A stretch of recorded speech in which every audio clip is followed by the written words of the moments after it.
ગઈકાલે મુંબઈના શિવાજી પાર્કમાં સંબંધોનો ઉત્સવ ઉજવાયો.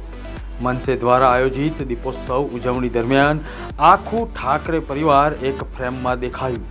ઠાકરે પરિવારની બે પેઢીઓ વચ્ચે વધતો સ્નેહ પણ સ્પષ્ટ દેખાઈ રહ્યો હતો.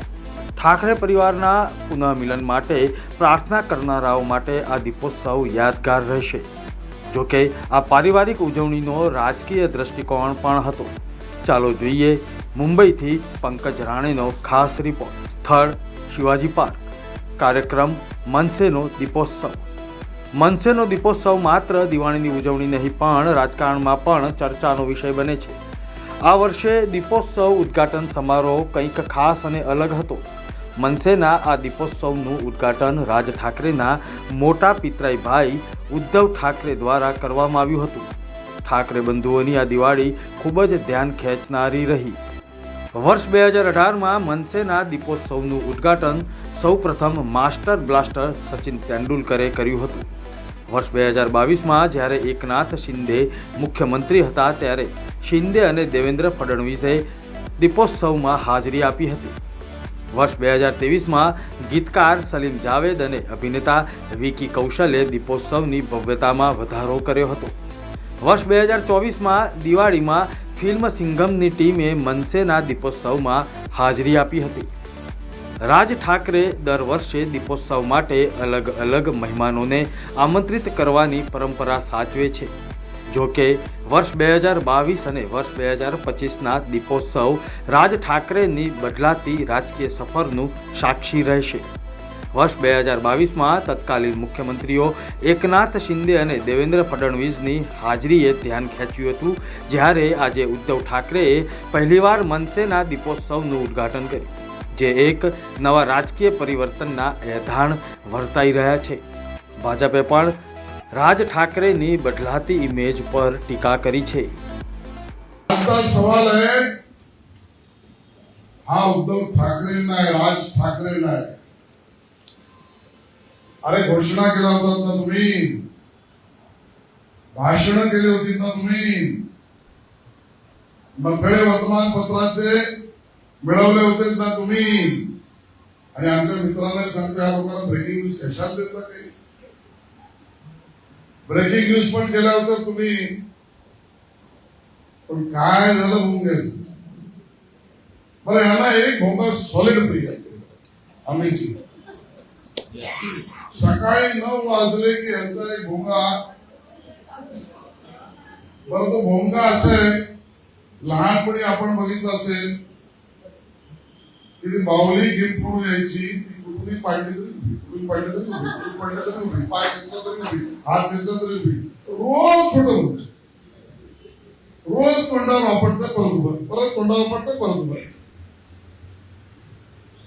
हा एक भोंगा चालू. अरे पण ते जाऊ द्या, तुम्ही मुंबईकरांना म्हणाला होता ना खरे हिंदुत्ववादी आम्ही आहोत, मुंबईत आवाज आमचा आहे, मुंबईकरांचे आम्हीच सेवारी आहोत.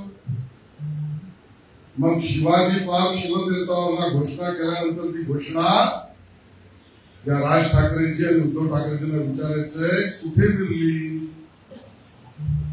कधी टिळक भवन पर्यंत जाईपर्यंत तिचा रंग बदलला. ઉપમુખ્યમંત્રી એકનાથ શિંદેએ પ્રકાશના તહેવાર પર ઉદ્ધવ ઠાકરેને પ્રહાર કર્યા.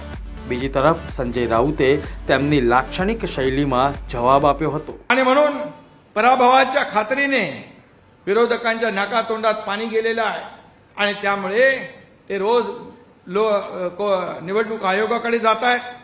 निवडणूक आयोगाकडे काय काय आरोप करतायत. आणि म्हणून आरोप करता तुम्ही, जेव्हा तुम्ही जिंकले लोकसभेला तेव्हा तुम्ही आरोप केला नाही, विधानसभेला हरल्यावर आरोप केला. तुम्ही इतर राज्यात जेव्हा जिंकता तेव्हा आरोप करत नाही, परंतु जेव्हा हरता तेव्हा आरोप करता. मग ईव्हीएमवर आरोप करतात, निवडणूक आयोगावर आरोप करतात, कोर्टालाही सल्ला देतात, सगळं करू शकतात ते. आणि म्हणून मी आपल्याला एवढंच सांगतो की हा रडीचा डाव आहे. कारण जिंकल्यानंतर सगळं चांगलं असतं, हरल्यानंतर रडीचा डाव खेळता. आणि म्हणून एक म्हण आहे ती सांगतो, इज्जत गेली गावाची आणि मग आठवण आली भावाची. ही म्हण आहे ना. आता काय फायदा आहे. झालं सगळं आता. आणि म्हणून कुणाला लागू पडते ती काय मी सांगत नाही. तो भाऊ या दीपोत्सवाचे कोण म्हणताय? शिंदे तुम्ही शिंदे आहे ना, स्वप्नात तुमच्या येतात ते काढलं पाहिजे. अरे सोडावं शिंदे, ते असं म्हणत आहे, ते काही म्हणत आहे. बदनामी झाली गावाची आणि आठवण आली भावाची.